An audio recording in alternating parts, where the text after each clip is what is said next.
हमारे घर से आ जाता था भोजन, वही कर लेता था और वहीं पर मैं रामायण का पाठ करता था और यही चौपाई पढ़ता था कि कौन सुकाज कठिन जग माही, जो नहीं हो तात तुम पाही।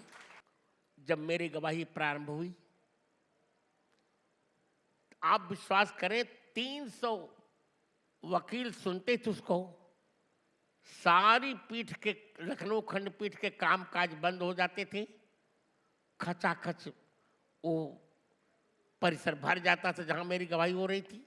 जब ये पूरी राम मंदिर की मुहिम चल रही थी तो पुलिस ने आपको डंडे मारे। आज भी मेरी आपकी दाहिनी कलाई जो दाहिनी है, कलाई टेढ़ी हो हाँ, गई है। मैं एक्चुअली मैं आपको भी दिखाना चाहूंगा। आप देखिए, यहाँ देखिए यार, जी, ये ये देखिए, तो ये तब से ऐसे ही है। तब से ऐसे है। तो गुरुदेव क्या हुआ था उस समय, हम सब जानना चाहेंगे।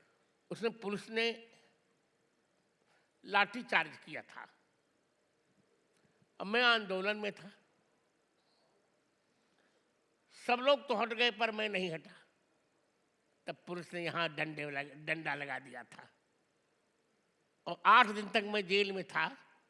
उस समय गृह मंत्री थे नरसिम्हा राव की सरकार में, पाटिल जी संभवतः, ये मैं भूल नहीं रहा हूं। तो उन्होंने कहा कि जगत गुरु जी को अब जेल से मुक्त कर दिया जाए, नहीं तो बहुत अनर्थ हो जाएगा। तो जेल में जो 8 दिन आपके बीते वो कैसे रहे? बहुत अच्छे रहे। मेरी बड़ी बहन, आप सबकी बुआ जी अब तो नहीं रही, स्वर्गीय डॉक्टर कुमारी गीता देवी मिश्रा, वही भोजन दे देती थी।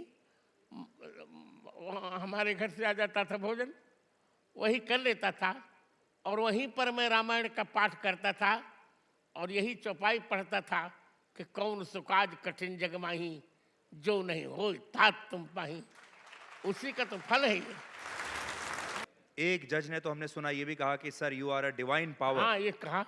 मुस्लिम जज थे वो, माननीय उच्च न्यायालय में गवाही थी, सुप्रीम कोर्ट में उसको उद्धृत किया गया था। जी,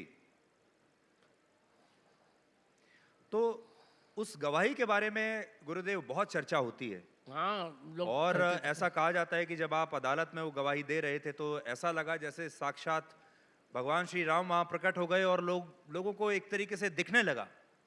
तो मैं ये मित्र, चाहता हूं कि गुरुदेव आज हमारे इतने लोग यहाँ बैठे हैं, अगर आप वही अनुभव अगर आज आप हमें दे सके। 2003 का जुलाई मास, रिमझिम बरसात, 11 जुलाई, और उस समय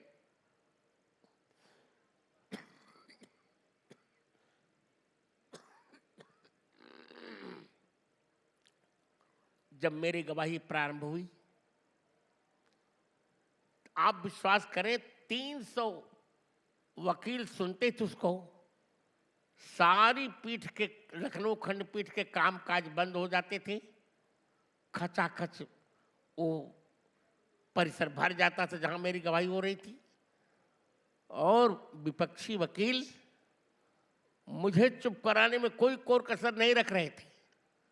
मुझे चुप कराने के लिए या असंतुलित करने के लिए उन्हें, मुझे पता चला था कि $45,000 विदेश के दिए गए थे, पर भारत माता का आशीर्वाद और राघवेंद्र भगवान का प्रसाद और आप सब जनता जनार्दन का शुभ संवाद कि मैं विपक्षी, अपने एक एक उत्तर में विपक्षी के 50-50 प्रश्नों का समाधान करता था